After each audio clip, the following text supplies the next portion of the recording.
घ्यावा आपुला तो एक देव करुणी घ्यावा, तेने विन जीवा सुख नोहे। हेरती माईके दुःखाची जनिती, नाही आदि अंती अवसान। अविनाश करी आपुलिया ऐसे, लावी मना पिसे गोविंदाचे।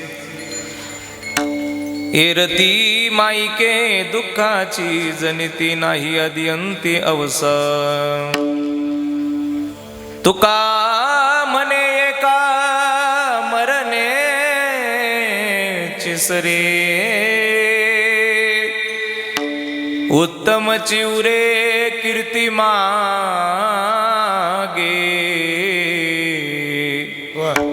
इरती माईके दुःखाची जनिती,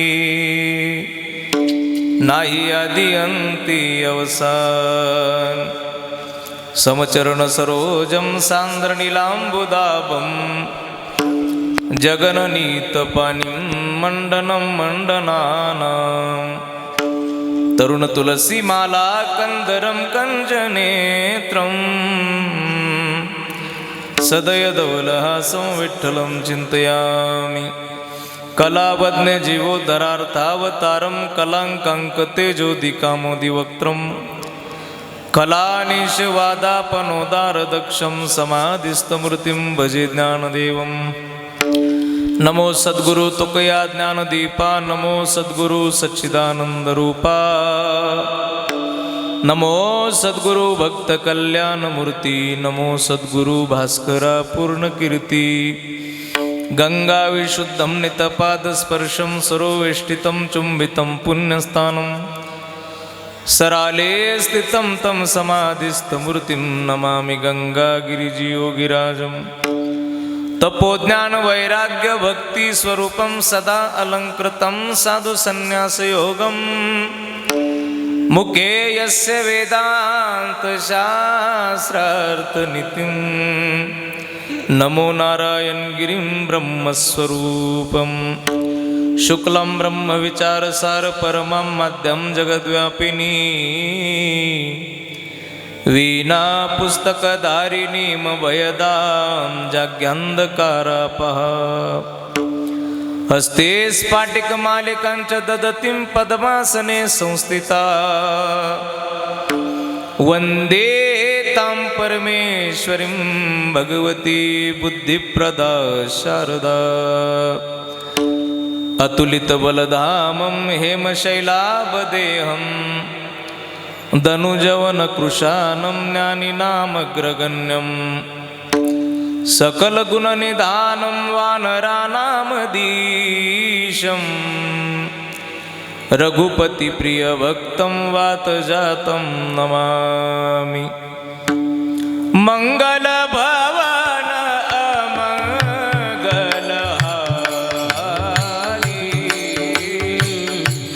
द्रवपुषु दशरथ अजिर बिहारी।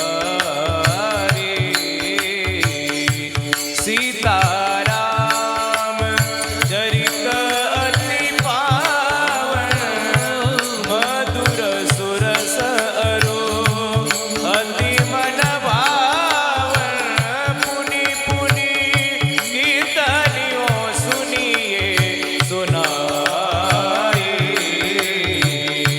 दिल की प्यास बुझत न बुझाए। जय रघुनंदन जय सिया राम,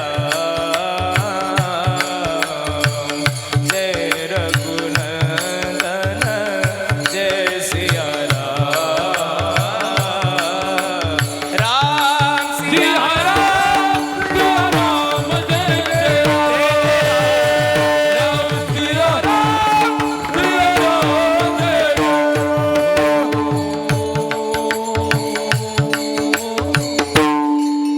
मस्तक माझा पायावरी, या वारकरी संतांच्या सेवेलागी सेवक झालो तुमच्या, लागलो निज चरणा। अहो जे स्वामी तुक या देवा, यावरी न करावा अवहेरू। आपुला तो एक देव करुणी घ्यावा, आपुला तो एक देव करुणी घ्यावा, तेने विनजीवा सुख नोहे.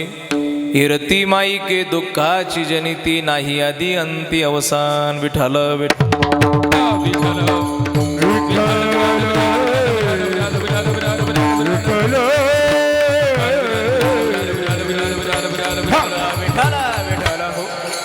सेवेकरता निवडलेला अभंग महान भगवत भक्त विश्वंदे महाराष्ट्र भूषण कनकाई बोलुबापुत्र पंचमवेद निर्माते जगद्गुरु जगद्वंदनीय श्रीमंत संत संत श्रेष्ठ श्री तुकोबरायांचा चार चरणाचा अत्यंत उत्तम गोड सुंदर उपदेश करणारा अभंग आहे. जगद्गुरु तुकोबरा या अभंगाच्या माध्यमातून उपदेश करतात.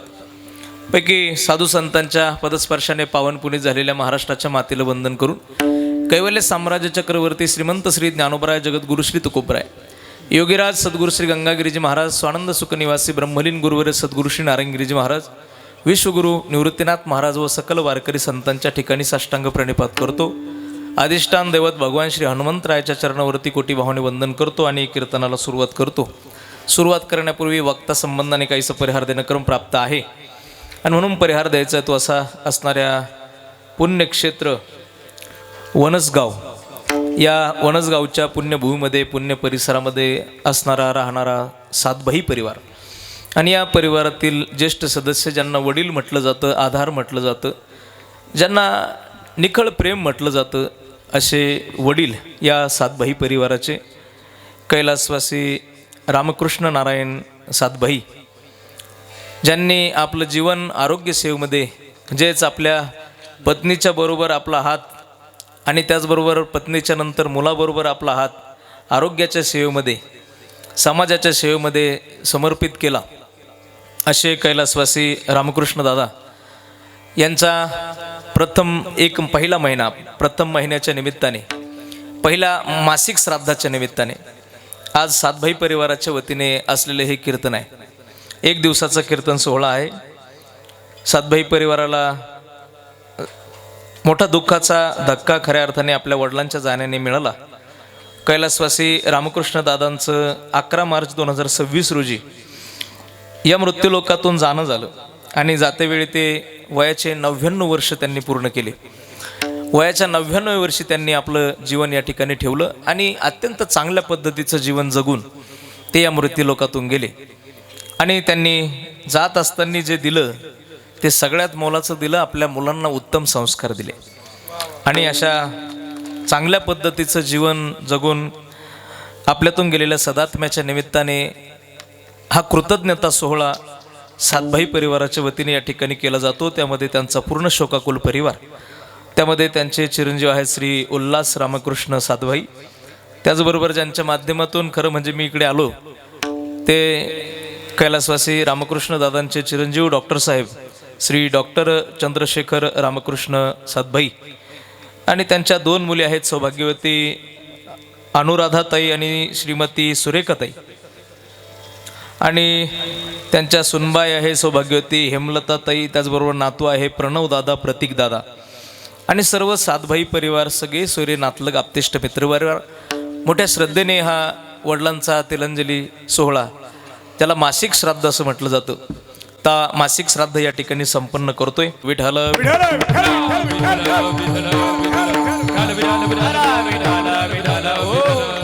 सेवेकरता निवडलेला अभंग महान भगवत भक्त विश्वंदे महाराष्ट्र भूषण कनकाई बोलुबापुत्र पंचमवेद निर्माते जगद्गुरु जगद्वंदनीय श्रीमंत संत श्रेष्ठ श्री तुकोबरायांचा 4 चरणांचा उपदेश करणारा अभंग आहे. जगद्गुरु श्री तुकोबरा आजचा जो उपदेश करतात तो आत्ता परिवारासाठी, आपल्या प्रापंचिक जीवासाठी अत्यंत महत्त्वाचा आहे. खूप सोपा विषय जगद्गुरु तुकोबरा हाताळतात पण खूप महत्त्वाचा आहे. जगद्गुरु श्री तुकोबरायांनी तुमच्या माझ्याकडे पाहिलं, या संसारिक जीवाकडे पाहिलं आणि तसंही जगद्गुरु तुकोबरायांनी या प्रपंचामध्ये वावरत असतानाच जे लिहिलं, जे सांगितलं, जे बोललं ते वाङ्मय म्हणजेच तुकोबरायाचा गाथा आहे. तुकोबरायांनी असा काही अनुभव घेतला आणि मग त्याच्यात लिहित बसले असं नाही, प्रत्यक्ष आलेला अनुभवच तुकोबरायांनी उतरीत राहिले म्हणजे तो गाथा तयार झाला. आजही तुकोबराय तुमच्या माझ्याकडे पाहतात आणि तुमच्या माझ्याकडे पाहून तुकोबरायला जे जाणवतं त्याबद्दल तुकोबराय मार्गदर्शन करतात. मार्गदर्शन असं आहे, तुकोबराय पाहतात की या मृत्यूलोकात जन्माला आलेला लहानांपासून मोठ्यांपर्यंत, आबालांपासून वृद्धांपर्यंत जन्माला आलेला प्रत्येक जीव एकाच दिशेने धावताना तुकोबरायला दिसला. ती दिशा म्हणजे सुखाची आहे. प्रत्येक जीव मृत्यूलोकात जन्माला आला की तो सुखाच्या अपेक्षेने पळतो. सर्व सुखाची आशा जन्म गेला, सर्व सुखाची आशा जन्म गेला,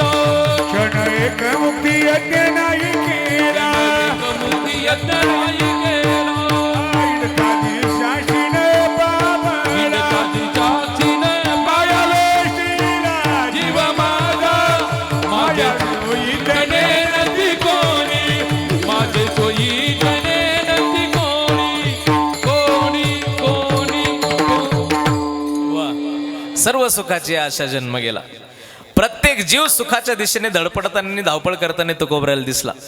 म्हणजे मी सरळ सरळ तुम्हाला जरी विचारलं इथं बसल्यापैकी की तुम्हाला कशाची अपेक्षा आहे, तुम्हाला सुख पाहिजे की दुःख पाहिजे, तर तुमचं काय उत्तर आहे? वनसगावकर, तुम्हाला सुख पाहिजे की दुःख पाहिजे? बोला तुम्ही. बोललं म्हणजे कीर्तन कळलं. काय पाहिजे? सुख पाहिजे. महाराज दुःखाचे काय करता? मज लागे दुःख व्हावे ऐसे कोणी भावे ना जीवे. दुःख कुणालाच नको, प्रत्येकाला सुख पाहिजे. मग सुख जर पाहिजे तर तुमचा सुखासाठी प्रयत्न आहे का? नाही. आहे ना, सुखासाठी प्रयत्न चालूच आहे. सकाळी उठल्यापासून रात्री झोपेपर्यंत जे चालले ते सुखाचेच प्रयत्न आहे. आमचे कीर्तनकार सांगतात, आपण सकाळी उठल्यापासून रात्री झोपेपर्यंत जे करतो, काय करतो? दिवसाची रात्र, रात्रीचा दिवस, हाडाची काढ रक्ताचं. तुमच्या पाठ आहे मला माहिती, तुम्ही बोलत राहा. दिवसाची रात्र, रात्रीचा दिवस, हाडाची काढ रक्ताचं पाणी, गोल्याचं वाटोळं, वाटोळ्याचं गोल, याची टोपी त्याच्या डोक्यात, त्याची टोपी त्याच्या डोक्यात, दोघांची आपल्या डोक्यात. हे सगळे जे कुटाने चालले ते कशासाठी? सुखासाठी. सुख मिळावं अशी इच्छा आहे आणि सुख मिळवण्याचा प्रयत्न सुद्धा प्रत्येक जीवाचा आहे. हा मुद्दा तुम्हाला सगळ्यांना कळाला. हा मुद्दा थोडा बाजूला ठेवा. आता दुसरीकडे जायचंय. जसं सुख मिळावं अशी अपेक्षा आणि त्याच्यासाठी आपला प्रयत्न आहे, तसं इथं बसल्यापैकी किती लोकांची देव मिळावा अशी इच्छा आहे आणि देव मिळवण्यासाठी प्रयत्न पण आहे. देव मिळवण्यासाठी प्रयत्न. कुठे घेऊन बसले म्हणा तुमचा देवाचं काय करता? पावसाने झोडपवलं, गहू गेला, कांदे गेले, काय तुमच्या देवाला करीत बसले? होय महाराज, जसं सुखाची आपली इच्छा आणि सुखासाठी प्रयत्न आहे, तसा देवप्राप्तीसाठी इच्छा जरी असेल तरी देवप्राप्तीसाठी आपला प्रयत्न नाही. कारण देवप्राप्तीचा प्रयत्न एवढा सोपा नाही. महाराज म्हणतात देवप्राप्ती करण्यासाठी काय करावं लागतं? मी केलं ते करावं लागतं. काय केलं महाराजांनी? संसाराच्या नावे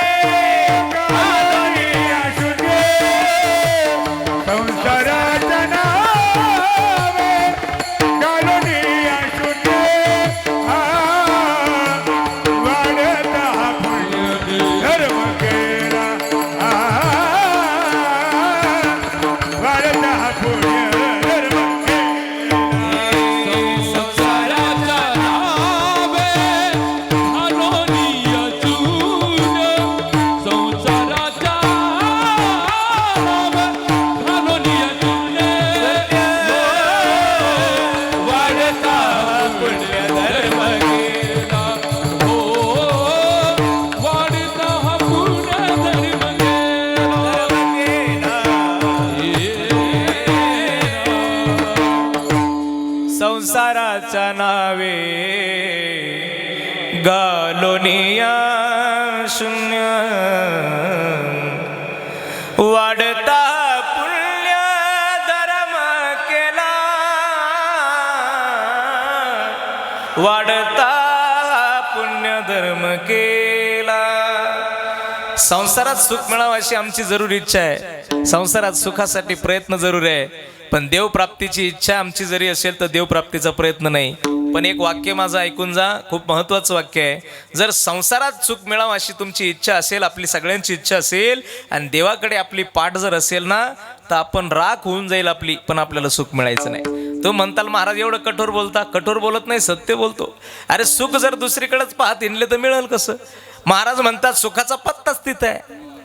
जगाच्या पाठीवरती दुसरं सुखरूप कोण आहे? सुखरूप ऐसा तुझा कोणी सांगा, माझ्या पांडुरंगा सारी खाओ, माझ्या पांडुरंगा सारी खाओ, सारी खाओ, सारी खाओ.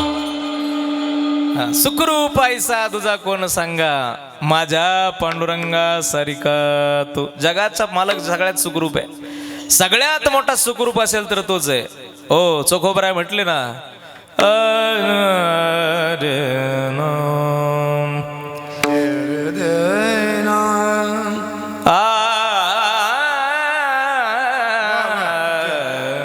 सुखाचे सुख म्हणा भाऊ. चंद्रभाग सुखाचे सुख, चंद्रभाग सुखाचे सुख, चंद्रभागे सुखाचे सुख, चंद्रभागे सुखाचे चंद्रभागे तिरी पुंडलिका पाटी पुंडलिका पाटी पुंडलिका पाटी उभे सुखाचे सुख चंद्रभागे सुखाचे सुख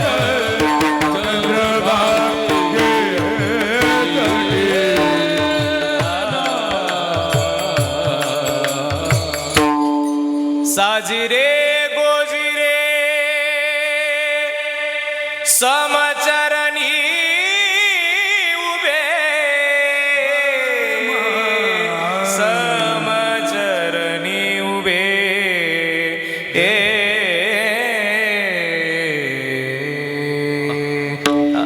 सुखाचं सुख पंढरपुरात उभं आहे. तुझे पायी सुख सर्व आहे तुझे पायी सुख सर्व आहे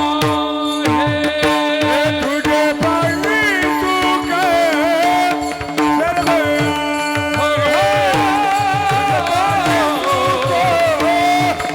सर्व दुःख मन काही कमावे अनिक तुझे पायी सुख सर्व आहे तुझे पायी सुख सर्व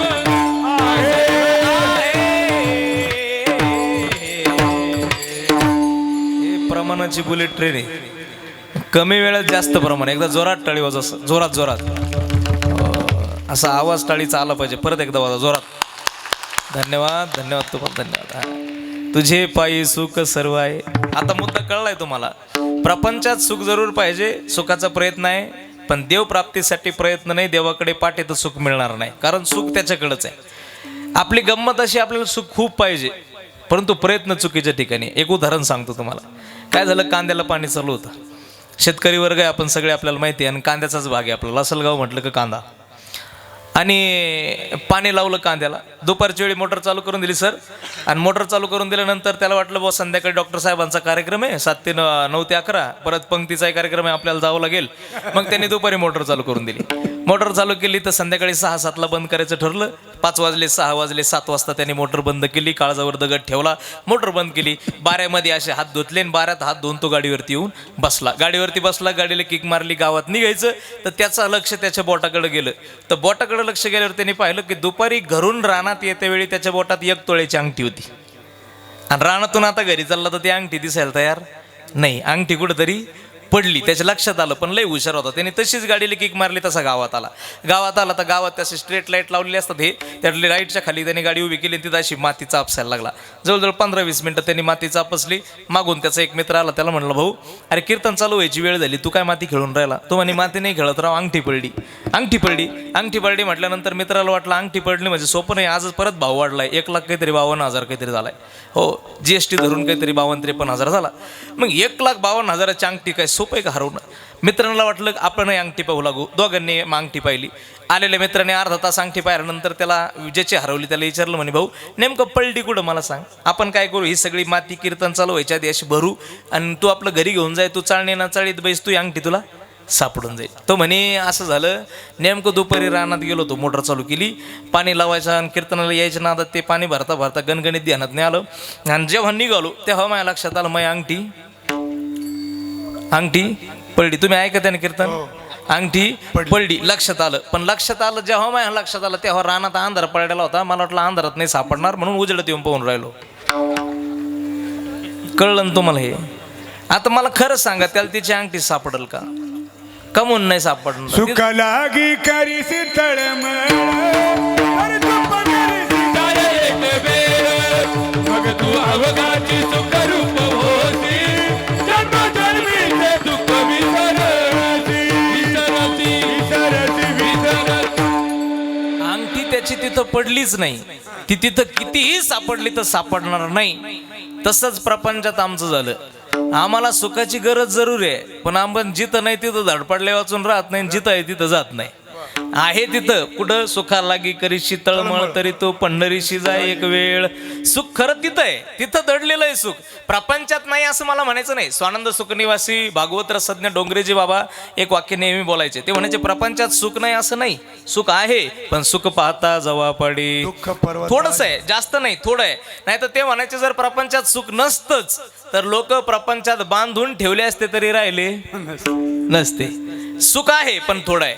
शाश्वत सुख जर कुठं असेल तर ते पंढरीत आहे. आणि मग आम्हाला त्या सुखाकडे ओढ पाहिजे, सुखाकडे जायचं असेल, सुख मिळवायचं असेल तर आम्हाला तिकडे जावं लागेल. खरं म्हणजे संतांना हे सुख मिळालं कुठं, आपण जर खरं त्यांना पाहिलं तर आपल्याला त्याचं उत्तर मिळतं. संतांकडे जाऊन पहा, तुम्हाला सुखाची अनुभूती आली कुठे. एकदा तुम्हाला प्रश्न विचारतो म्हणजे कळेल. माझ्या माता मावल्यांना माझा एक प्रश्न आहे, मला सांगा तुम्हाला सुखाची अनुभूती कुठं होते? सासरात होते की माहेरात होते? एवढं नका घाबरू, बोला मोकळ्या मनानं बोला, काय अडचण नाही. सासरात की माहेरात?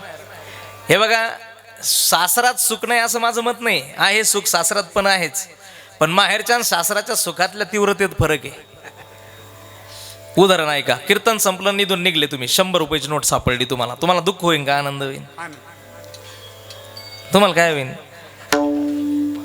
तुम्हाला काही होईल का नाही? पण होईल ना, आनंद होईल, बरोबर. बरं चला, 100 सापडले, आनंद झाला. थोडस का अजून पुढे गेले, 500 सापडले, आता काय होईल? तुमच्याकडे प्रश्न विचारतो याच्यासाठी की उत्तर तुमच्याकडून पाहिजे. 500 सापडल्यावर आनंद. मला सांगा, आता 100चा आनंद झाला होता का नाही? झालता. 500चा झाला. मग 500 सापडल्यावर 100चा संपला का? नाही ना संपला. कसं संपल? ती पण सापडलेलीच आहे, ही सापडलेलीच आहे, फक्त आनंद 500चा थोडा जादा झाला आणि 100चा कमी झाला. तसं 100चं सुख म्हणजे सासरचं आहे, माहेरचं सुख म्हणजे 500चं आहे. कळलं का तुम्हाला? या सुखाच्या जसं तीव्रतेत बदले तसं माहेरच्या आणि सासरच्या सुखाच्या तीव्रतेत बदलले. का? कारण माहेरामध्ये आपली माणसं आहे, प्रेम करणारी माणसं आहे, जीव लावणारी माणसं आहे, चुकलं की कवटाळून घेणारी, जवळ घेणारी माणसं आहे, समजून सांगणारी माणसं आहे. माहेरामध्ये प्रेम मिळत असतं. अरे पोरीच्या घरी जळता जळत नाही इकडं, पण बापाच्या घरून जर पोरगी निघली तर तो बाप काठी टेकत टेकत वावरात जाऊन 2-3 तिरम्या कोथंबिरीच्या उपटून पोरीच्या पिशीत घालतो. ताई तुझ्या घरी सगळं आहे, पण हे बापाच्या घरचं थोडंसं घेऊन जा. हे म्हणणारं आणि हे सांगणारं प्रेम फक्त माहेरात मिळतं, परत कुठं मिळत नाही. मग जसं तुम्हाला मिळालं तसं संतांनाही तिथंच सुख मिळालं, माहेरामध्ये. आपुल्या माहेरा जाईल मी आता. महाराज म्हटले ना, बाई बाई जाते ग माहेराला, बाई बाई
जसं संतांनी माहेराकडे ओढ धरली, जशी तुमची माहेराकडे सुखाच्या अपेक्षेने ओढ आहे, तशी सुखाच्या अपेक्षेने संतांची सुद्धा माहेराकडे ओढ आहे. का हो महाराज, का माहेराकडे तुमची ओढ आहे? काय आहे माहेरात? महाराज सांगतात ना, बाप आणि आई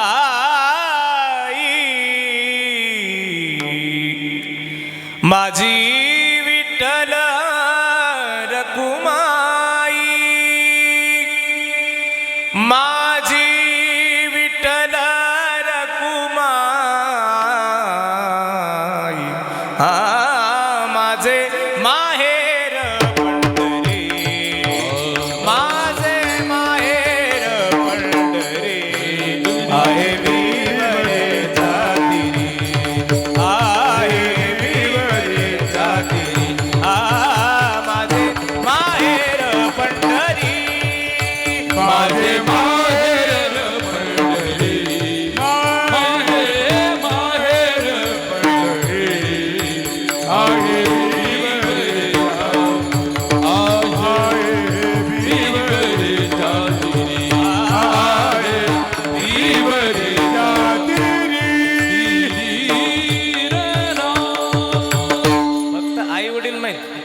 आई वडील नाही. पुंडलिक आहे बंधू त्याची ख्याती काय सांगू. अजून कोण आहे? माझी बहीण चंद्रभागा, माझी बहीण चंद्रभागा, माझी बहीण चंद्रभागा करीत से. आणि म्हणून तिकडे जाण्याची तेवढी ओढ आहे. एका जनार्दनी शरण करी माहेराची आठवण. म्हणून तिकडे जाण्याची ओढ आहे. तिथं सुख मिळतं, तिथं समाधान मिळतं, तिथं आनंद मिळतो. किती आनंद मिळतो महाराज म्हणतात. इतका आनंद मिळतो, इतकं सुख मिळतं म्हणजे सुखाच्याही पुढची अवस्था मिळते. सर्व सुख ल्यालो आणि सर्व आनंदाचे डोही आनंद तरंग, आनंदाचे डोही आनंद तरंग. आनंदाचे डोही आनंद तरंग, आनंदाचे डोही आनंद तरंग. आनंदाची अंग, आनंदाची अंग, आनंदाची अंग, आनंदाची अंग, आनंदाचे आनंदाचे डोही आनंद तरंग, आनंदाचे डोही आनंद काय सांगू बाई. आनंदी आनंद आहे. वा वा वा, फार सुंदर.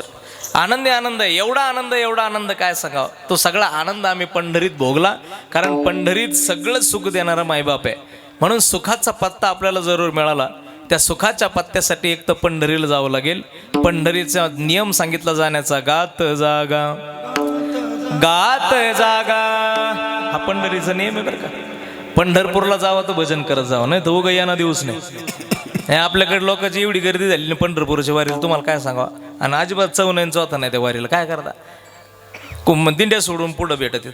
का हो तुमची दिंडी कोणकडे काय नो मागं येते. लय डोकं उठी ते भजनी भजनी डोकं उठी ते यायचं. आणि हा काय चालला म्हणे दिंडीला चालला. अरे मग भजनाने डोकं सुटत होतं, दिंडीत जाऊच नको. पंढरपुरात तेच आहे सगळं. जिथं जाशील तिथं म्हणजे तू पंढरपुरात जिथं उतरशील तिथं तुला भजनाचाच आवाज आहे, दुसरा कायचा आवाज आहे. पंढरपुरात जायचं असेल तर भजनाने जावं, नाही तर जाऊच नाही पंढरपुरात. आणि हे बघा अलीकडले हे 21व्या शतकात गंमत अशी झाली. लोक वारीकडे खूप गर्दी वाढली. काही काही माणसं नसते वाऱ्या मोजायलाच येतात. 21 वाऱ्या झाल्या आणि 45 वाऱ्या झाल्या. 80 वर्ष झाले वाऱ्या करतो, 55 वर्ष झाले वाऱ्या करतो. कायला करतो वाऱ्या मोजू जाम झालाय. आईच्या पोटात एक वारी झाली, मग त्याच्यानंतर वाऱ्या चालू केल्या. आणि काय वाऱ्या करून नेमकं झालं काय बदल, किती बदल झाला बा. माळावर माळा बदलल्या बा, वर्षाच्या वर्षाला माळा बदलल्या. याच्यापेक्षा काय केलं. माणसाच्या जीवनात बदल असावा तर वारी करावा.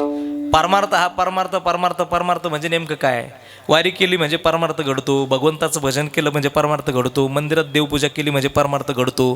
या सगळ्या परमार्थाच्या जरूर व्याख्या आहेत. पण त्याच्या पुढे जाऊन ऐका, याच्याही पुढे जाऊन एखाद्या अडचणीतल्या माणसाला मदत केली म्हणजे सुद्धा परमार्थ घडतो. सगळ्यात मोठा परमार्थ तोच सांगितला. घरात असलेल्या माईची सेवा, वडिलांची सेवा ज्याच्या जीवनात घडते त्याच्यापेक्षा वेगळा परमार्थ काय.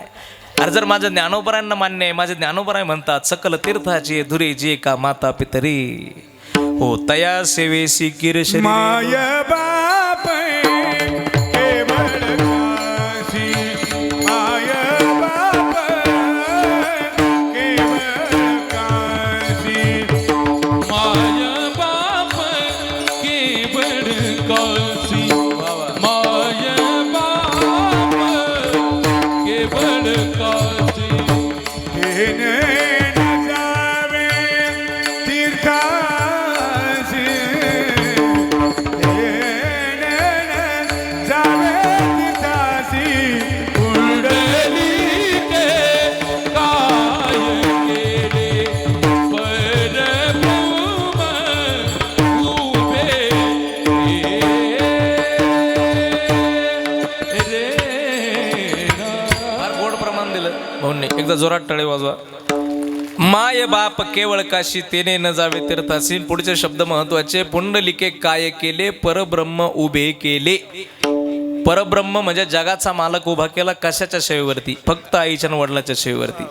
मायबापाची सेवा सर्वश्रेष्ठ सेवा आहे. जगाच्या पाठीवरती ज्याने मायबापाची सेवा केली त्याला दुसऱ्या देवाची सेवा करण्याची गरज पडत नाही. फक्त असं झालंय आता अलीकडल्या काळात ओघ खूप वाढलाय. लोक घराकडं थोडं दुर्लक्ष नाही, इकडं परमार्थाकडे जादा लक्ष द्यायला लागले. ते परमार्थाकडं पण लक्ष दाखवण्यासाठी द्यायला लागले. आता काय परमार्थ म्हणजे नुसताच आपला मनापासून चाललाय असं काही नाही. मला थोडं स्पष्ट बोलायची सवय, कोणाला वाईट वाटलं तर वाटेल गड्या, त्याच्याशी काय कर्तव्य नाही मला. पण काय हे लोक कार्यक्रम सुद्धा करायला लागले तर लोकांना दाखवायसाठी करायला लागले. लोकांच्या मनापासून काय नाही, परमार्थ ते काय. आता हे बघा, जेवढं राजकारणात उतल पुतळ राहिली नाही ना, तेवढी सप्ताहाच्या नियोजनात उथल पुतल झाली महाराज. तुम्हाला काय सांगावं, म्हणजे कमिटी म्हणजे ग्रामपंचायतला उभं राहण्यासाठी 2 गट आणि 4 गट निर्माण करायला जेवढ्या बैठका होत नाही त्याच्यापेक्षा जादा बैठका आता सप्ताहाच्या मिटिंग व्हायला लागल्या. किती कशासाठी नेमकं कळत नाही मला. धोरण बिघडत चाललं महाराज. काय याच्यात काय अर्थ आहे मला कळत नाही. अरे ज्याला परमार्थ कळतो त्यांनी परमार्थ करावा, ज्याला टाळ वाजवता येतं त्यांनी नियोजन करावं, ज्याला गाता येतं त्यांनी कीर्तनकार घ्यावे, ज्याला भजन, ज्याने आयुष्य गेलं ज्याचं भजन पिटी फुकू ज्याला पाक वाजू ज्याचं आयुष्य गेलं, ज्याने टाळ वाजवायचं त्याला विचारा कोणचा कीर्तनकार घ्यायचा आहे तुला. हां घेऊ द्या. ज्याला अक्कलच नाही त्याच्यातली अक्कल नाही, तर काडी मात्र अक्कल, त्याला टाळ वाजव म्हणलं तर तो उलटा टाळ वाजवतो, तो तारखा घेतो. आणि आयुष्यभर भजन करणारे गप उभं राहते टाळा घेऊन. नाही, उलट आहे हे सगळं गणित आहे. हे काय चाललंय इथं, परमार्थ म्हणून काही चाललं नाही. मुद्दा एकच आहे, मुद्दा एक आहे की परमार्थ म्हणून काही चाललं नाही, दाखवण्यासाठी जास्त चाललं. या जगामध्ये फक्त दाखवण्याचं गणित आहे. आपण किती दिसू याच्याकडे जास्त लोकांचं लक्ष आहे. परंतु लक्षात ठेवा, परमार्थ जर अंतःकरणापासून केला नाही तर महाराज म्हटले, आमचे श्री गुरु नारायणगिरीचे बाबा म्हणायचे, जर अंतःकरणापासून जर तुम्ही कधी भजनच केलेलं नसेल आणि किती तुम्ही लोकांना परमार्थ दाखवला असेल तर तुमचा परमार्थ शेवट शून्यात जाईल. अंतरी संसार भक्ती माया कार, अंतरी संसार भक्ती माया कार, म्हणून अंतर तुझे पायी, म्हणून अंतर तुझे पायी. अंतरी संसार भक्ती पाया करे, अंतरी संसार भक्ती पाया करे, म्हणून अंतर तुझे पाय, म्हणून अंतर तुझे पाय. आणि म्हणून अंतरंग पाहिजे, तसं भजनाचं अंतरंग पाहिजे, त्याच्याशिवाय करता येणार नाही. लोक आईच्या वडिलाच्या घरात हाल करतात, इकडं बाबा आले का महाराज आले का महाराज आले महाराज आले महाराज. महाराजाला काय करता, महाराजाला काय जाळीता का महाराजाला का चाटीता महाराजाला काय करता, काय काय हे बघा तुम्ही बारकाव्याने याचं आत्मपरीक्षण करा. आज ज्यांच्या निमित्ताने आपण जमलेलो आहे, कैलासवासी रामकृष्ण दादांनी आयुष्य समाजसेवेत घातलेलं आहे. मग मला एक वाटत नाही की त्यांनी जर त्यांचं आयुष्य, त्यांच्या पत्नीने त्यांचं आयुष्य गोरगरिबाच्या डिलेव्हरी करण्यासाठी हे सगळं सेवा करण्यात जर घातलं असेल तर त्यांना, मला वाटत नाही की कुठल्या तरी देवाच्या मंदिरात जाऊन भजन करण्याची गरज आहे. म्हणून तोच देव आहे ना, दुसरं काय. सेवा हाच देव आहे, सेवा परमो धर्म म्हटलंय. याच्यापेक्षा दुसरा देव असतो तरी काय जगाच्या पाठीवरती. आणि अर्थात दुसरा देवच नाही असंही माझं मत नाही बरं का. या सगळ्यातून करून ज्यावेळी वेळ मिळेल त्यावेळी भगवंताला आठवलंच पाहिजे ज्याने आपल्याला निर्माण केलंय. परंतु या सगळ्या गोष्टी सोडून त्याच्या मागं नाही पडलं पाहिजे. घरातली माय ज्याची आनंदात आहे, ज्याचा बाप आनंदात आहे, त्याचा देव त्याच्या घरातच आहे, दुसरीकडे जायची गरज नाही. परमात्मा तिथंच आहे. आई वडील सुखात ज्याच्या आहेत त्याला दुसरा परमार्थ करण्याची गरज नाही. हे मी परत वारंवार तेच सांगतो. अनेक लोक आता बडेजाव स्वतःचा गाजवत फिरतात. महाराज काय सांगावं तुम्हाला, या गावाला आपण सगळे महाराज दाखवले, सगळे कीर्तनकार दाखवले, सगळे गायकन, सगळे वादकन, एक माणूस नाही राहिला आता. आणि महाराष्ट्रातला आणायचा आणि सगळे इथं आणून ठेवले. पण घरची परिस्थिती पहा, महत्वाचं ते.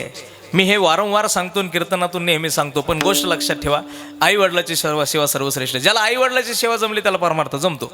अजून पुढे आता थोडं आतमध्ये जायचंय आपल्याला. ज्याला भाऊ कळतो, ज्याला बहीण कळते, ज्याला नाते कळतात, ज्याला आपल्या नात्याबरोबर प्रेम जपता येतं, त्यालाच देवाबरोबर प्रेम करता येतं. हे लक्षात ठेवा. कारण देव भावाचा भुकेला हाची दुष्काळ तयाला. आपल्या अंतकरणात जर आपल्या नात्यांबद्दल जर ओलावा असेल तरच देवाबद्दल ओलावा तयार होतो. नाही तर जर घरच्या माणसाला जीव लावून न जीव लावता इकडे किती परमार्थ केला तर त्याचा उपयोग होत नाही. म्हणून परमार्थ काय असतो हा समजून घेतला पाहिजे. राष्ट्रसंत गाडगे बाबा पंढरपूरला जायचे. हे पंढरपूरला जाताना गाडगेबाबांची एक 4-6 लोकांची दिंडी असायची. 8-10 लोक बाबांच्या बरोबर चालायचे आणि बाकीच्या दिंड्या सगळ्या पुढं चालायच्या. सगळ्या दिंड्या पुढं चालायच्या. तर दिंड्या पुढं चालताना गाडगेबाबा सगळ्यांच्या मागं चालायचे मुक्कामाला. एक मुक्काम मागं चालायचे आणि दिंड्या पुढं चालायच्या. गाडगेबाबांबरोबरचे साधक जमा व्हायचे आणि गाडगेबाबाला म्हणायचे, बाबा हो बाबा, अहो ते वारकरी पुढं बघा ना किती भजन करत चाललेत. सुंदर भजन चालायचं पुढं. ज्ञानोबा माऊली तुकाराम, ज्ञानोबा माऊली तुकाराम, ज्ञानोबा माऊली तुकाराम, ज्ञानोबा माऊली तुकाराम, ज्ञानोबा माऊली, ज्ञानोबा माऊली, ज्ञानोबा माऊली, माऊली तुकाराम. माऊली तुकाराम, ज्ञानोबा माऊली, माऊली तुकाराम. ज्ञानोबा माऊली तुकाराम, तुकाराम. माऊली ज्ञानोबा माऊली, माऊली तुकाराम. ज्ञानोबा माऊली, माऊली तुकाराम, हे ज्ञानोबा माऊली, माऊली तुकाराम. ज्ञानोबा माऊली, माऊली तुकाराम, ज्ञानोबा तुकाराम, जय जय ज्ञानोबा तुकाराम. ज्ञानोबा तुकाराम, जय जय ज्ञानोबा तुकाराम. ज्ञानोबा तुकाराम, ज्ञानोबा तुकाराम, ज्ञानोबा तुकाराम. ज्ञानोबा तुकाराम, ज्ञानोबा तुकाराम, ज्ञानोबा तुकाराम. पंढरीनाथ भगवान की ज्ञानोबा तुकाराम माऊली, ज्ञानोबा तुकाराम, ज्ञानोबा तुकाराम माऊली, ज्ञानोबा तुकाराम. तुकाराम माऊली, ज्ञानोबा तुकाराम, ज्ञानोबा तुकाराम माऊली, ज्ञानोबा तुकाराम, ज्ञानोबा तुकाराम. तुकाराम. असं पंढरपूरकडे चालताना भजन चालायचं. एवढं सुंदर भजन चालायचं तर गाडगे बाबांनी वारकऱ्यांना आपल्या बरोबर घेऊन चालायचे. एक मुक्काम मागं चालायचे. माझ्याकडे लक्ष ठेवा, मी परमार्थबद्दल बोलतोय. आणि गाडगे बाबांच्या बरोबरचे साधक जे असायचे 4-10, ते म्हणायचे, बाबा हो बाबा, अहो ते वारकरी बघा ना किती सुंदर भजन करतात, आपण त्यांच्या बरोबर जाऊ ना पंढरपूरला पुढे. गाडगेबाबा म्हणजे लेका हो, अरे त्यांना जाऊ द्या पुढं. आपण का केवढं गोड भजन करतात ते. ज्ञानोबा तुकोबरायचं, पांडुरंग परमात्म्याचं, जाऊ आपण त्यांच्या बरोबर काकडा हरिपाठ आनंद घेऊया. गाडगेबाबांचे लेका हो, अरे भजन करणं हा त्यांचा परमार्थ आहे. असं म्हटल्यावर ते 4-6 जण ते म्हणायचे, बाबा आणि मग जर भजन करणं त्यांचा परमार्थ आहे तर आपलं काय. गाडगेबाबा म्हणायचे, अरे लेका हो, भजन करणं त्यांचा परमार्थ आहे आणि ही माणसं पुढे गेल्यानंतर गावं घाण होतात, ती गावं स्वच्छ करणं ही आपला परमार्थ आहे. परमार्थाची नजर लागते. काय लागते? नजर लागते. परमार्थाकडे पाहण्याची दृष्टी लागते. आणि पंढरपुरात पोहोचल्यानंतर गाडगेबाबाचं कीर्तन असायचं. चंद्रभागेच्या वाळवंटात गाडगेबाबा जेव्हा कीर्तनाला चालू करायची, सुरुवात व्हायची, तर लोक शांत बसतील. नवल काय भाऊ, चंद्रभागामाई सुद्धा शांत व्हायची. इतकी शांतता, pin drop silence. Gadge Baba बोलायला लागायचे तर मले तुलेची भाषा, लातूरचे होते, विदर्भातले होते, तर मले तुलेची भाषा बोलायची. गाडगे बाबा लोकांना म्हणायचे, काय रे लोका हो, अरे पंढरपूर आले कशाले आले रे तुम्ही. लोक म्हणायचे, बाबा काय प्रश्न विचारते हो, अहो पंढरपूर आले पांडुरंगाचे दर्शनाले आलो ना. बाबा म्हणायचे, मग का रे झाले का तुम्हाला दर्शन. बाबा लोक म्हणायचे, हो बाबा पांडुरंगाचे दर्शन झाले. बर काय करत होते तुमचे देव. लोक म्हणायचे, बाबा विटेवरती उभे आहे ना. असं असं असं. का रे तुमचे देवाले आंघोळ कोण घालते रे. लोक म्हणायचे, बाबा आंघोळ पुजारी घालते ना. आणि बर तुमचे देवाले का रे गंध कोण लावते रे. लोक म्हणायचे, बाबा काय प्रश्न विचारता, गंध पुजारीच लावते ना. बर मग का रे तुमचे देवाले कपडे कोण घालते रे कपडे. लोक म्हणायचे, बाबा काही प्रश्न काय विचारून राहिले तुम्ही. बाबा देवाले आंघोळ, देवाले गंध आणि देवाले कपडे सुद्धा पुजारी घालते. मग गाडगेबाबाचं एक वाक्य आहे, तेवढं वाक्य ऐकून जा. कोणी नास्तिक समजू नका. त्या विचारामागे खूप मोठा विचार आहे, त्या शब्दामागे खूप मोठा विचार आहे. गाडगेबाबा म्हणायचे, तुमचे देवाले कपडे कोण घालते. लोक म्हणायचं पुजारी घालते. आणि मग गाडगेबाबांचे कार्य, तुमचे देवाले त्याचे हाताने त्याचे डोंगणाले धोतरणे असतं येत, तर तुमचे देव तुम्हाला काय देईन रे. हे वाक्य बोलताना काका गाडगेबाबा खूप जबाबदारीपूर्वक बोलायचे. पंढरपुरात उभं राहून देवाच्या समोर उभं राहून बोलायचे. आणि गाडगेबाबा हे बोलताना इतके जबाबदारीपूर्वक बोलायचे की त्यांच्या उजव्या हाताला एक सदग्रस्त उभा असायचा. बिंबीपर्यंत दाढी, 3 बटनाचा शर्ट, काळं जॅकेट घातलेलं, खालून गोट्यापर्यंत धोतर आहे. आणि त्या सदग्रस्ताच्या खांद्यावरती हात ठेवून गाडगेबाबा म्हणायचे, याले देव कळाला. अरे याले परमार्थ कळाला. याने काय केलं बाबा. बाबा सांगायचे याने दुसऱ्याच्या लेकरासना शिकवणीसाठी आपल्या प्रपंचाची राख रांगोळी केली. त्या सद्ग्रस्ताचं नाव आहे रयत शिक्षण संस्थेचे संस्थापक कर्मवीर भाऊराव पाटील. वा वा. कर्मवीर भाऊराव पाटलांकडे पाहून गाडगेबाबांनी खांद्यावरती हात ठेवून सांगायचे की याले परमार्थ कळाला. परमार्थ पाहण्याची नजर लागते राजाओ. अरे परमार्थाची नजर जर एकदा प्राप्त झाली ना तर आपला उद्धाराला कोणी आडवं येऊ शकत नाही. विठाला विठाला विठाला विठाला विठाला ओ पर उपकार करे परिनिदान करे पर उपकार करे पर दुखे उपकार करे तोहे मन अभिमान आए वैष्णव जन को वीर जान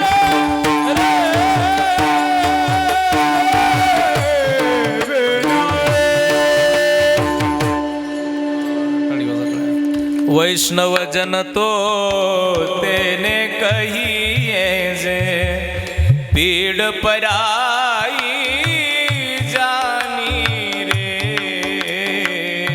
पर दुखे उपकार करे शो पर दुखे उपकार करे तोहे मन अभिमान ना आवे वैष्णव जन तो तेने कहिए पीड़ पराई जानी रे. वैष्णव जन तो तेने कहिए.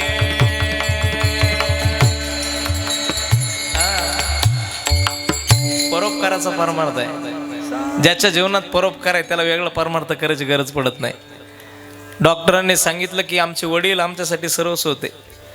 आज आम्हाला समाज ओळखतो, आज आमची ओळख आहे ही आमच्या आईची कृपा आहे.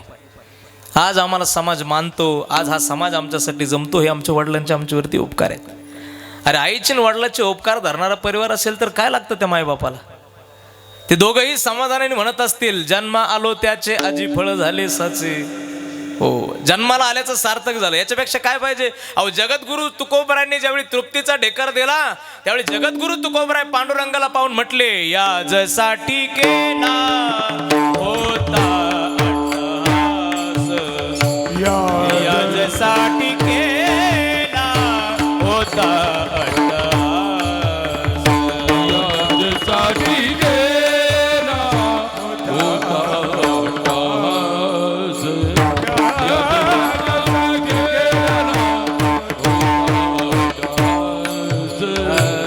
शेवटचा दिस कोण वावा. शेवटचा दिस कोण वावा. आता निसितीने पावलो विसावा. आता निसितीने पावलो विसावा.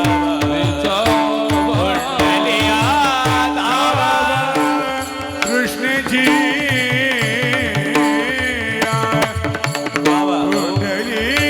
या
याचसाठी केला होता अट्टहास, याच्यासाठी अट्टहास केला होता. आज ही दोघंही मायबाप म्हणत असतील याचसाठी केला होता अट्टहास, समाधानाने पावत असतील, समाधानाने परिवाराकडे पाहत असतील. दुसरं समाधान असतं काय? इथं जिवंतपणे बापाच्या पुढं उभं राहून म्हणणारे पोरं आहेत, म्हाताऱ्या काय केलं तो आमच्यासाठी, हा आई काय केलं ग तो आमच्यासाठी, काय केलं ग म्हणणारे आहेत पोरं. तिथं आमच्या आई वडिलांनी आमच्यासाठी सर्वस्व केलं असं म्हणणारे पोरं जर असतील त्याच्यापेक्षा काय पाहिजे. वाढवी महत्व वडिलांचे, वाढवी महत्व वडिलांचे, वाढवी महत्व वडिलांचे, वाढवी महत्व वडिलांचे. ए शांती रूप नोहे कोणाचा वाईट, वाढवी महत्व वडिलांचे, वाढवी महत्व शांतिरूपी देवे, कोणाचा वाई, वाढवी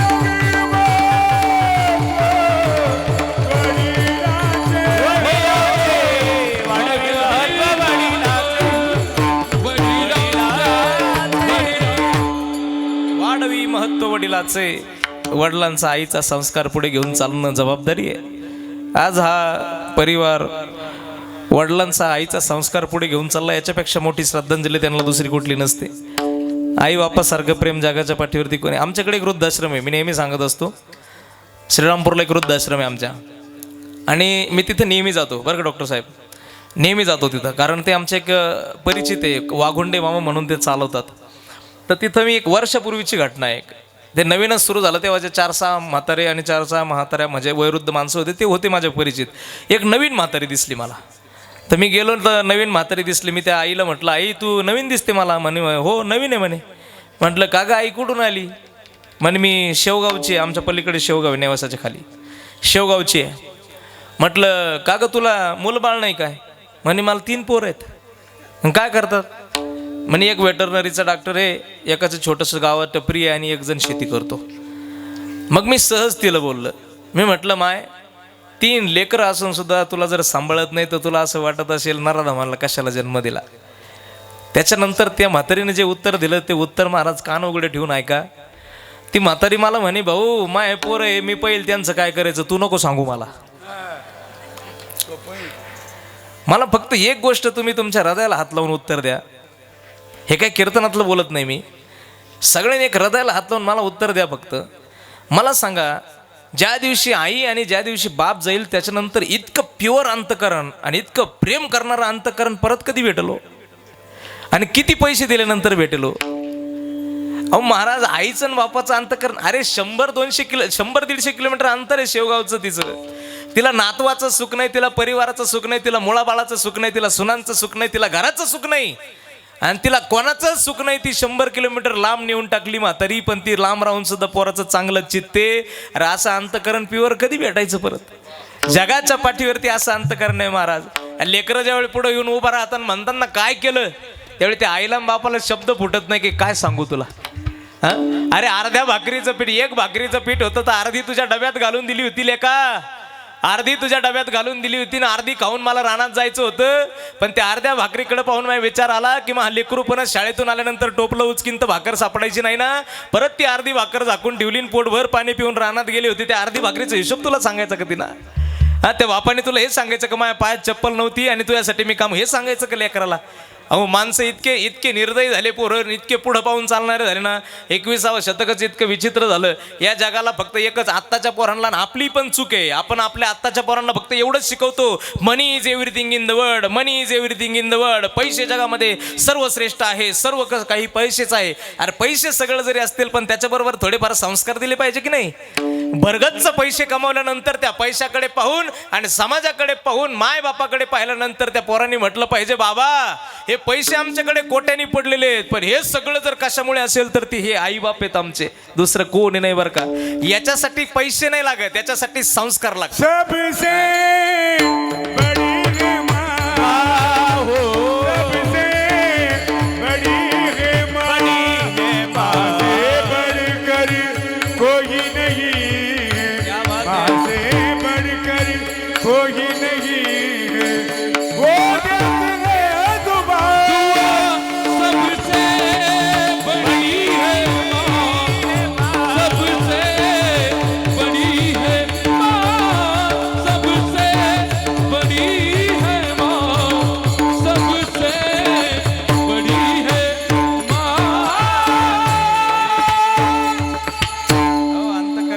जगात सगळ्यात मोठे जर कोण असेल तर सबसे बडी हे माँ.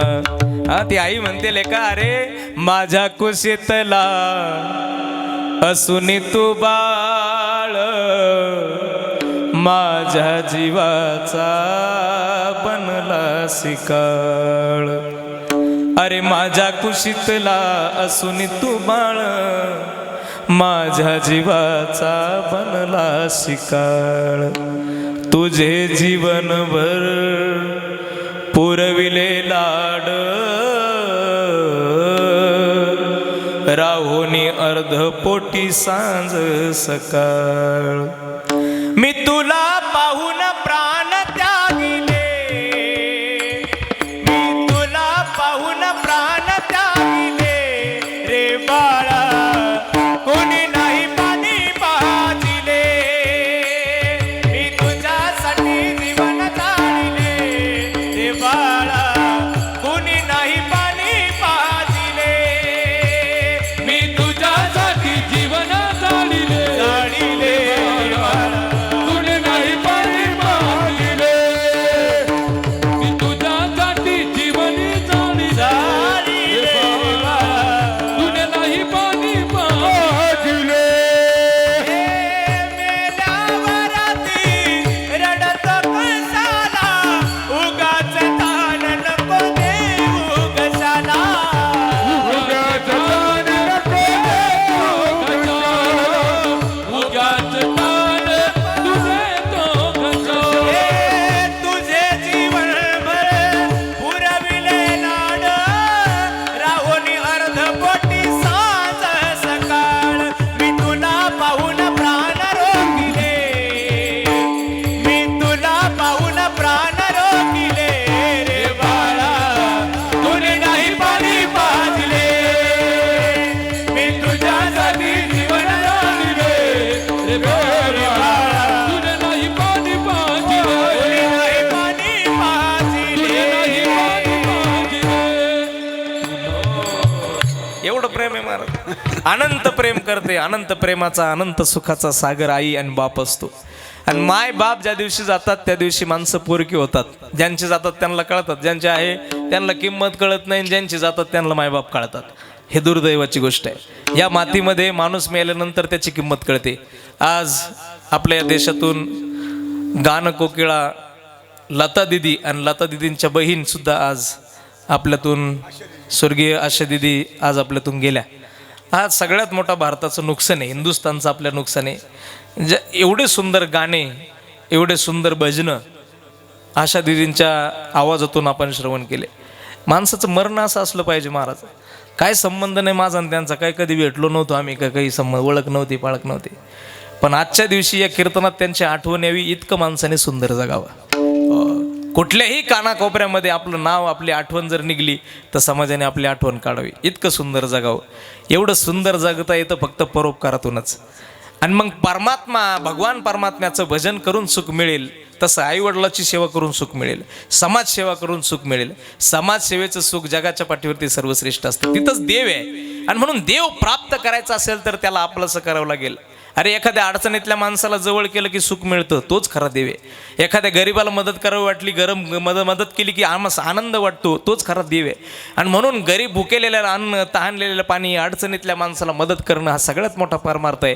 असा परमार्थ करून जगाचा मालक आपला होत असतो. प्रपंचात कितीही प्रयत्न करा, सुखाचा लवलेश सुद्धा मिळायचं नाही, पण तोच प्रपंचात जर तुम्हाला सुख पाहिजे असेल तर तो पंढरीचा देव काय करावा लागेल, तो आपला करावा लागेल. अभंगाच्या पहिल्या चरणात आपुला तो एक देव करुणी घ्यावा, आपुला तो एक देव करुणी घ्यावा, तो एक देव करुणी घ्यावा, आपुला तो एक देव करुणी घ्यावा, आपुला तो एक देव करुणी घ्यावा, आपुला तो एक देव करुणी घ्यावा, आपुला तो एक देव करुणी घ्यावा, आपुला तो एक देव करुणी घ्यावा.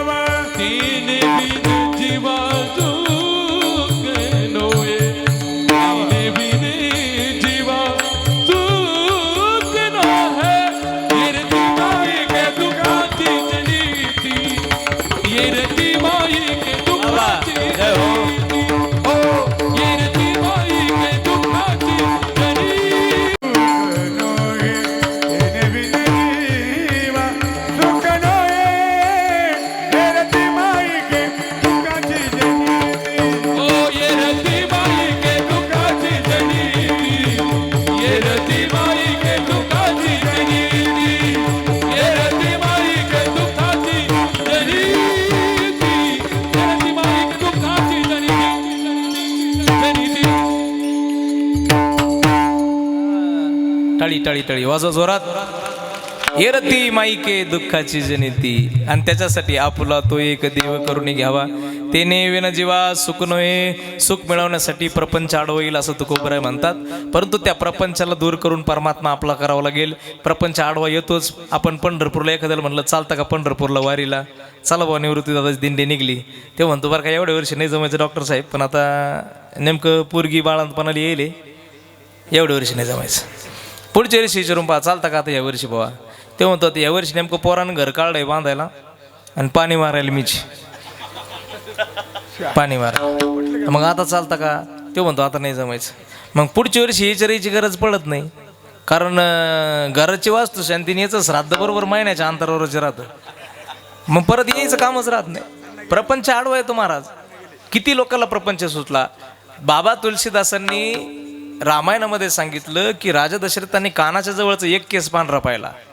श्रवण समीप भये श्रित केसा, हो श्रवण समीप भयसित केसा, मन भूजरठे पण असबूप देसा. सिया राम जय जय राम, राम सिया राम जय जय राम.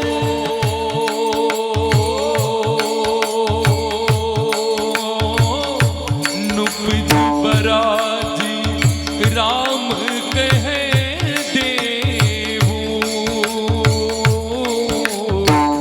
जीवन जन्म लाऊ किनि देऊ. राम सिया राम जय जय राम.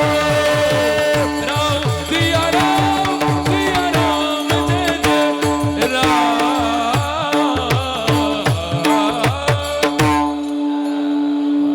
रामायण म्हटलं का भाऊ एक वाजव जोरात टाळी.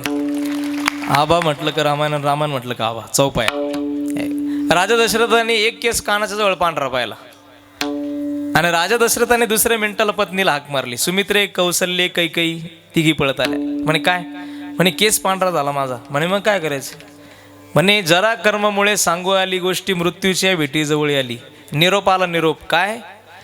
केस पांढरा झाला. निरोप आला देवाचा. काय? वानप्रस्थाकडे निघा. आणि दुसऱ्या मिनिटाला रामाला बोलवलं. रामा उद्या तुझा राज्याभिषेक करायचा. कधी? किती केस पांढरे झाले होते? संपलं कीर्तन, उठा थोडंसं का आता. किती केस पांढरे झाले होते? एक नाही राहिला आपला. एक काळा म्हणतो मी, काळा एक नाही राहिलेला. आपण सापडू सापडू काळे करू राहिलो आपण. हो. आणि तरी प्रपंच बरं जाऊ द्या, त्यांचा 100% सुटला, आपला 20% तरी.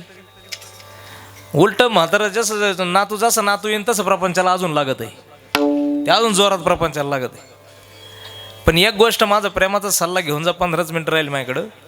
एक प्रेमाचा सल्ला माझा जाता जाता घेऊन जा. ज्या दिवशी तुमचे मुलं घरात करते होतील त्या दिवशी प्रपंचावरती तुळशीपत्र ठेवायला शिका. जर तुम्हाला शेवटच्या श्वासापर्यंत आनंदात जगायचं असेल तर प्रपंचावरती तुळशीपत्र वेळेत ठेवलं पाहिजे. ठेवायचं म्हणजे घरी निघून नाही जायचं, कुठं सोडून नाही जायचं, घरात राहायचं. फक्त लुडबुड करायची बंद करायची. माळ घ्यायची अशी टपुरी माण्याची माळ घ्यायची. जर लई तोंड चालत असलं तर अशी मोठी माळ घ्यायची. जाड मणी घ्यायची, असे वडायला आडजड गेली पाहिजे, आणि त्याचं नाम जप करायचं. सारखी लुडबुड नाही करायची. आता पोरगं करतं झालं ना, ते करतं व्यवस्थित चालू येईन त्याचं, चालू द्यायचं. चुकत तर चुकू द्या. आपण काय आईच्या पोटात शिकलो होतो का काय? शिकलो ना आपण बाहेरून. आपल्याला आपल्या वडिलांनी शिकवलं. पण आपण थोडंसं समजून सांगायचं. नसेल जमत तर करून द्यायचं. त्याच्या पद्धतीनं तो शिकल. आपल्याला घाणखोडे लुडबुड करायची. वर्ग म्हणतं इरी बसल्या तुकड्यात कांत करून, म्हातारं म्हणतं तिथं नको करू, खाल्ला काढ्या वावरात कर. अरे बाबा तू गप ना. तुला पाणी भरायचं नाही, तुला बाया पाहायचं नाही, तुला काही खोरपायचं नाही, तुला काहीच करायचं. लुडबुड करतो काय?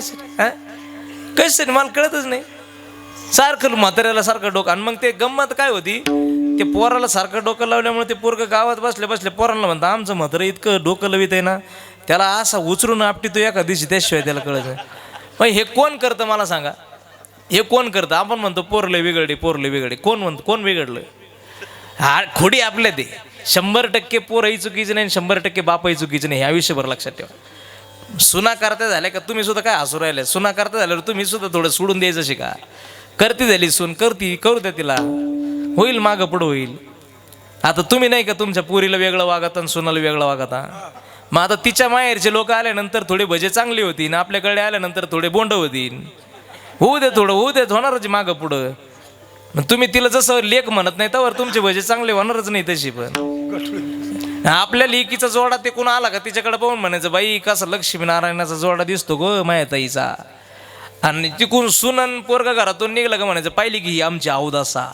मग पुरीकडं वेगळं बोलायचं आणि सुनाकडं वेगळं बोलायचं, मग भजे होणारच नाही. बार भजे कसे चांगले होतील? आपण आपल्यासाठी चांगला विचार करतो, आमच्यासाठी चांगलं करावा अशी भावना आपली राहते. पण वागताना आपण तसं वागत नाही. आपल्या लेकीला वाटी लावत असताना मंगल कार्यालयाच्या गेटवरती गाडीत बसण्याच्या अगोदर तिच्या कानात सांगायचं, ताई तू आता इथून निघली, तू इथला तुझा अधिकार संपलेला आहे, तू कधी ये, तुझा दरवाजा उघडाच आहे. पण लक्षात ठेव, तुझ्या घरात जाणार आहे ना, त्या घरातली तुझी सासू नसून आई आहे, आणि सासरा तुझा सासरा नसून बाप आहे. आई बापासारखं प्रेम त्यांना दे. तिनं तिकडं प्रेम देऊ दे आई बापासारखं, तिला लेकीसारखं जीव लावतील ना ते. आणि तुम्ही सुद्धा तिला लेक म्हणून सांभाळा, ती कशी तुम्हाला मायबाप म्हणून जीव लावत नाही बघाच. मग आपल्याकडे अडचणी, आपल्याकडे खोडी खूप आहेत आणि अपेक्षा जास्त आहेत. आपल्या अपेक्षा जास्त आहेत आणि आपल्याकडे वागण्याची पद्धती नाही आहेत. हे चूक आपल्या घरोघरी मातीच्या चुली. हे काय सगळ्यांना सांगतो मी, काय कोणी एकच नाही आहे. मग वागण्यात जर आपल्या चांगलेपणा आला, आपलं घर जर कधी नंदनवन झालं, तर त्याच्यासारखा परमार्थ आहे का दुसरा? सकाळी उठून जर सून आपलं नमस्कार करत असेल तर त्याच्यासारखा देव दुसरा आहे कुठं? जगाच्या पाठीवरती दुसरा देव नाही. म्हणून वेळेत प्रपंचावरती तुळशीपत्र ठेवायला शिका, नाही तर प्रपंच परमार्थात आडवा येणारच आहे. म्हणून तर महाराज म्हटले, येरती माईके दुःखाची जनिती. हे सगळे काय आहेत? हे सगळे दुःखाला कारणीभूत आहे. म्हणून तुम्ही काय करा? भजन करा. विठोबा रघुमाई हरी जय विठोबा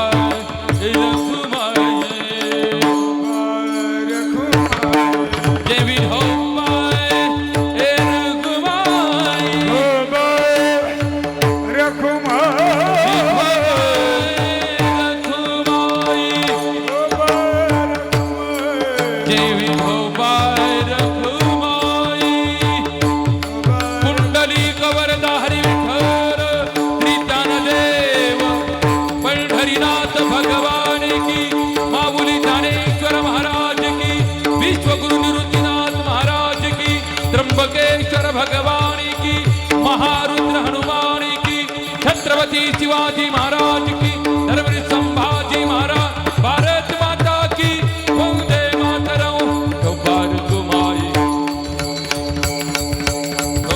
घुमाई जय विठोबार घुमाई, जय विठोबार घुमाई, जय विठोबार घुमाई, जय विठोबार घुमाई, जय विठोबार घुमाई, जय विठोबार घुमाई. ओ निवृत्ती राया तो पण मुक्ताबाई ज्ञान सखिया.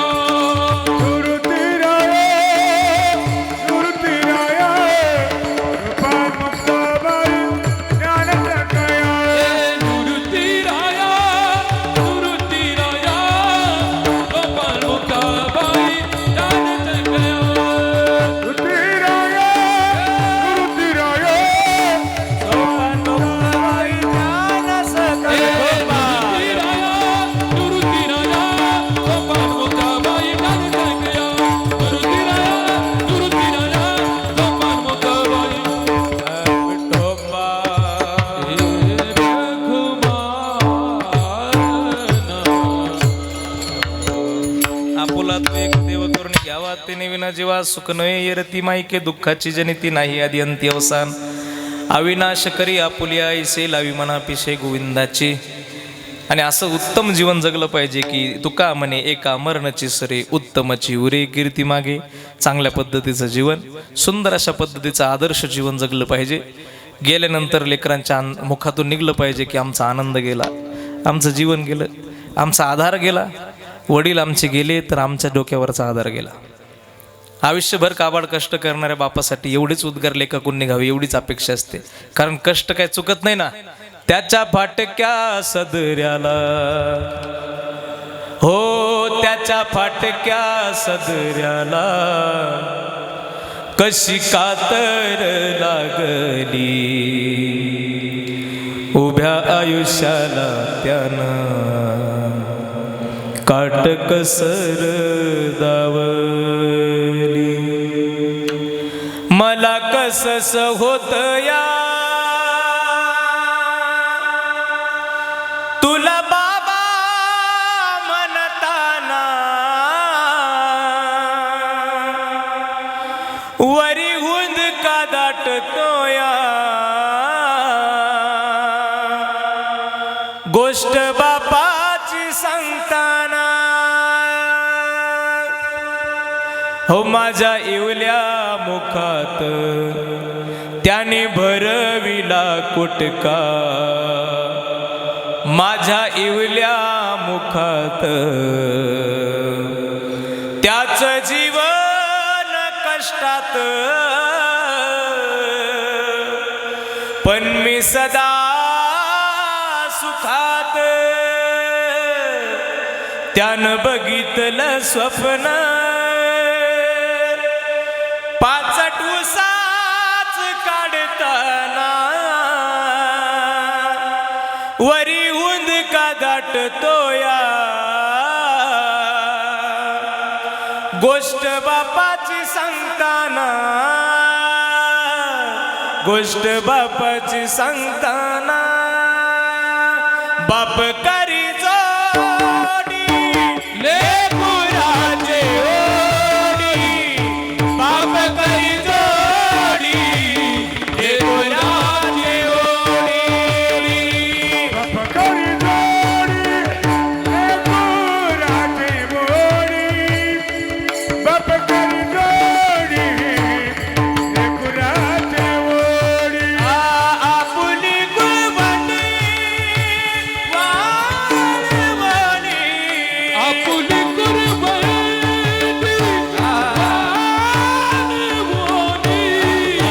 एकाएकी केला मिरासेचा धनी एकाएकी केला एकाएकी मिराची चादरी गणिये वागवानी वार खांदी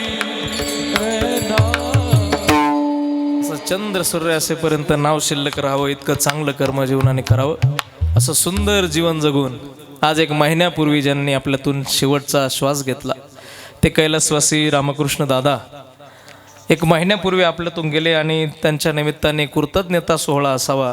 सगळेच वैदिक विधी ब्राह्मण देवते कर्वे खरं म्हणजे या परिवाराने केले आणि परिवार स्वतःच ब्राह्मण असून सुद्धा वारकरी संप्रदायावरती एवढी नितांत श्रद्धा आणि नितांत प्रेम हे सर मी पहिल्यांदाच बघितलं.